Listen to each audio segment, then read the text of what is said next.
Welcome, everybody. Welcome to the second episode of PEM Rules. And today we're actually starting to talk about the rules. So, as I mentioned to you, I've been practicing pediatric emergency medicine since 2016. I've been attending now for 4 years. And during my training, I learned a lot of emergency medicine rules or tips, whatever you want to call them. And that's what we're going to be sharing today. We're going to start talking about the rules. There are several of them, almost 40 at this point, and I categorize them by sections or by topics. The first topic we're going to cover is basically some clinical care tips. These are tips that I learned over the years from my mentors, and they obey to some of the most important rules that I practice every day and I think about every day, not only in my job, even at life. And those are some really, really important things to keep in mind. So, starting with rule number one, which is obviously the most important rule in pediatric emergency medicine, it's not the patient's job to prove that they're sick, it's your job to prove that they're not. This is rule number one for a reason, and I think of it as the most important one. As an emergency physician, it is extremely important for me to do whatever I can to prove that the child is not sick. In other words, that the chief complaint or presentation is not related or is not secondary to a serious surgical or life threatening process. Now, the way I do that vary greatly depending on several factors: reliability of the history, the exam, the chief complaint itself, etc. I don't always work up my patients, but I always do the best I can to prove the patient is not sick. If I'm unable to prove it just with my history and physical exam and my workup and I'm still concerned, I admit the child. And here are some important examples for that rule. So let's say a 3-year-old with abdominal pain and constipation, history of constipation, presents with abdominal pain. Of course, I can blame it on the constipation. That's called anchoring. I need to prove he's not sick. 7-year-old with back pain for 3 days after falling off a swing. Now he has fever. Well, maybe is the pain due to the fall? Sure. But back pain is not really normal in kids. Is this an epidural abscess? I have to prove that he's not sick. My favorite example to demonstrate that rule is with the new PCR respiratory viral panels that have become very popular in the last few years. Oftentimes, a newborn with fever comes to the ER and I work with the resident. And if there's some delays getting the urine culture or the blood culture, and the respiratory PCR comes back rhinovirus positive, the resident would ask me, Dr. Ivan, we just got the PCR back and it looks like the child has a respiratory virus of some sorts. I think we proved why is the fever and we can probably forgo the blood culture and the spinal tap. The answer is absolutely not. So all the respiratory viral panel is telling me that the kid is a benign viral illness and he'll be fine. I still must prove the patient is not sick. The only way to do that is to get the blood culture, the CSF culture, the urine culture, the chest x-ray if there are any respiratory symptoms. I must make sure the patient is not sick. So rule number one, it's not the patient's job to prove that they're sick. It's your job to prove that they're not. Moving on to rule number two, you're not here to win. You simply do not want to lose. This is kind of related to rule number one in a way. If I'm able to prove the child is not sick, to me, that is sufficient. Assuming I provide acute care and the child is stable, not in pain, not dehydrated, etc., to me, that is sufficient. I don't think of myself as a diagnostician who needs to pinpoint the problem and know exactly what is the reason behind the chief complaint. I don't need to win. I just don't want to lose. Meaning, I don't want to send the child with appendicitis home to see him coming the next day with a perforated epi. If he has abdominal migraine, he'll be fine. If he has gastroenteritis, again, assuming he's not dehydrated, he'll be fine. I don't need to pinpoint the diagnosis. I do not need to know what the abdominal pain is from. But I must know it's not a surgical abdomen, the child is safe to go, and I do it in several ways. Maybe the history and physical exam are sufficient. Maybe I need to work up the child with labs and ultrasound, etc. But it is my job to prove that he's not sick. Every patient. And I'm not here to win. I just don't want to lose. If I send a kid home with appendicitis and he comes with perforated epi, I lost. If I send home a child with gastroenteritis, again, assuming he's not dehydrated, he'll be fine. If I saw a kid with abdominal pain, stable vital signs, looking great, no red flags, and he has abdominal migraines, he'll be fine. But I don't want to lose. I do not want to send the kid with some serious etiology home to see him coming back with some serious complication. Rule number 3, the tempo of your intervention should match the tempo of the condition you are treating. This rule has to do mostly with my role in providing acute care in almost every encounter.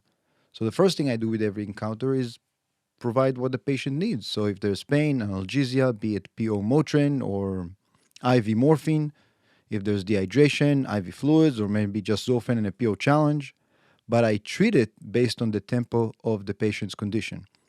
A good example for that is a child who's been vomiting 8 times for the last 2 hours, probably dehydrated, probably needs IV fluids, bolus, etc. But the child who's been vomiting 8 times in the last 3 days, we probably have time. He probably looks okay. Maybe Zofran and PO challenge, less likely to be acute and less likely needs my urgent or emergent attention. So the tempo of your intervention should match the tempo of the condition you're treating. Rule number 4, which is one of my favorite rules, less is more. This is, to me, the core difference between a pediatric emergency provider and a general emergency provider who usually treats adults. I think it's very important to remember that in most healthy, average, vaccinated kids, less is more. The way I demonstrate this rule is by talking about URIs.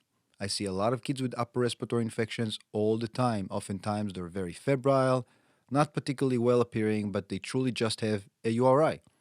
And all of you know very well that if you go to your nearest pharmacy with a URI, you'll find dozens, if not hundreds, of over the counter cough and cold medications. None of them truly works. There's very little evidence behind any of them, to the best of my knowledge, and the child is going to get better anyways. So, really, the less you do, the better. I think it's very important to remind the parents that a benign viral illness will go away. It's a benign viral illness for a reason, and giving the child some over the counter medications that can potentially be harmful is no use. Another good example for this rule is bronchiolitis. We have tried albuterol, we have tried steroids, and we know now that nothing really works.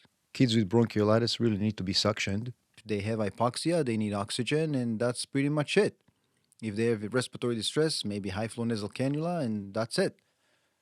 And the American Academy of Pediatrics is very adamant about it. No albuterol, no steroids, no other treatments. It all goes away. So literally, the less you do, the better. Again, assuming the kid is stable, not hypoxic, etc. A third example I think of is otitis media, which under many circumstances requires watchful waiting with no antibiotics. And again, this goes back to American Academy of Pediatrics acute otitis media practice guidelines.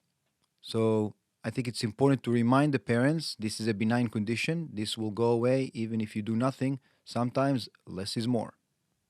Rule number 5, which I find particularly useful when I discuss patients with my pediatric or family medicine residents who are sometimes a little bit more hesitant to pick up the sick kid. Rule number 5 says the sicker the child, the easier it is to manage his or her condition. I think it's very, very important to remember that in a very sick kid, extreme example will be a child in cardiac arrest, there's very little leeway. If I see a kid with cardiac arrest, basically I have to follow a pulse algorithm. I have to do CPR. I'm going to think about the H's and T's. I'm going to get tons of labs, imaging, intubate, and manage the airway. Although that situation may seem stressful, it's very straightforward with very little leeway, and I'm not going to go wrong. On the other hand, when I have a 2-year-old with fever for 2 days who doesn't look particularly well, that may be challenging. Do I do a workup? Do I not? Does he have flu? Do I need to check the urine? Is there pneumonia? That situation can get a little bit complicated. Another good example is comparing 2 3-year-olds with fever. The 3-year-old who's healthy and vaccinated with a fever probably has a viral illness, but may actually have pneumonia, may actually have meningitis. Do I do a workup? Do I not? On the other hand, the 3-year-old who comes in with leukemia and has fever, very easy. I basically follow an algorithm for febrile neutropenia. I have to do a CBC. I have to give fluids. I have to give antibiotic prophylaxis. I have to speak to my hemonc consultant. And the chance I'm going to go wrong is very, very small. On the other hand, the healthy kid who comes in with fever, I may miss some serious bacterial infection. I may not. Another way I demonstrate that rule is when a patient presents with hyperglycemia versus DKA. I've seen a lot of DKAs in my short career, and it's always a little stressful. Some of them are very, very sick, but I think it's important to understand when a patient presents with DKA, I know exactly what to do. I basically follow a protocol which is not significantly different from one institution to the other, starting with a small bolus of fluids and then providing the IV insulin as soon as I can with some other fluids, with or without dextrose, with or without potassium, but it's basically involving following a protocol that is very easy and straightforward. On the other hand, when a well appearing child presents with hyperglycemia of 220 for the last 3 days despite insulin, I honestly have no idea what to do. He might have this insulin or that insulin, he might be taking sub-Q insulin or as an insulin pump. This is someone that I'm going to have to rely on my endocrinological team to help me out. On the other hand, when the kid is super sick with DKA, I know exactly what to do. So these are the first 5 rules. Please remember them forever. Number 1, it's not the patient's job to prove that they're sick. It's your job to prove that they're not. Do it and do it however you need to. Number 2, you're not here to win. You simply do not want to lose. You don't have to pinpoint the diagnosis and know exactly what the child has. You just got to make sure it's not secondary to serious, dangerous etiology. Number 3, the tempo of your intervention should match the tempo of the condition you are treating. A child that got some significant symptoms over a short period of time, by definition, has an acute illness, which may or may not represent a surgical process or emergent process. However, the kid who's had symptoms chronically is probably okay. You can slow down and approach it slowly. Rule number 4, in most healthy, vaccinated kids with no significant past medical history, many times less is more. Give reassurance, tell the parents what to watch for, but the less you do, the better. Rule number 5, the sicker the child, the easier it is to manage him or her. Residents out there, don't be afraid to pick up the sickest kids. It's easy. And that's it for today, guys. Thank you very much for listening. Please tune in for the next episode of PEM Rules. We'll discuss more rules in the clinical care category. Hope you have a great day. Thanks for listening.